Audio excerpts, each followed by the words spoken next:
In today's video, I'm going to teach you how to set up a CMS collection in Webflow. Webflow is a powerful tool for designing and maintaining dynamic websites, and setting up a CMS collection is a key part of managing dynamic content efficiently. By the end of this tutorial, you'll not only have the nuts and bolts of CMS collections, but also the confidence to manage and update content seamlessly. Start by visiting the Webflow dashboard. Log in with your credentials to access your workspace. Once you're in, look through the projects in your dashboard and select the one you want to work on. Choosing the right project is crucial, as every site can have distinct design elements and content structures. Next, identify the CMS button, which you'll see nestled in the top left of the dashboard. When you click the CMS button, it'll take you into the realm where you can manage your site's dynamic content.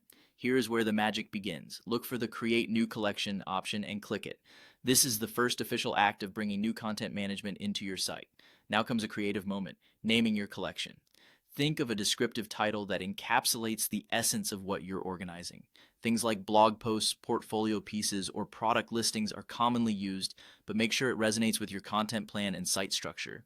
After naming your collection, you'll define the fields that structure your content. Consider this step as setting the blueprint for what each content piece should contain. Fields you could add might include titles, images, pieces of text, dates, or even author names. Adding fields clarifies how each item in the collection should be filled out, so devote some thought here to ensure your future content managers or users have a clear guide. Once you're satisfied with the fields, hit Create Collection to finalize this setup.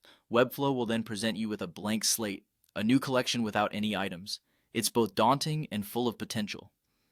Take the next logical step by clicking on plus New Item. This action opens up a form where you can input your content based on the predefined fields. Fill these out, adding a title, uploading images, typing your content, maybe setting a date, whatever your structure demands.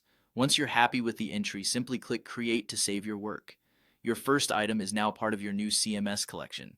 When you're ready, you'll want the world to see your work. That's where the Publish Now or Queue for Next Site Publish options come into play. Clicking either will ensure your content doesn't remain hidden. Repeat this process to manually add more items to build out your collection. Establishing a comprehensive collection might take time, but it lays the groundwork for a content-rich, dynamic website experience. With your CMS collection set up, you're now ready to harness the full potential of your Webflow project, bringing it to life with structured, reusable content.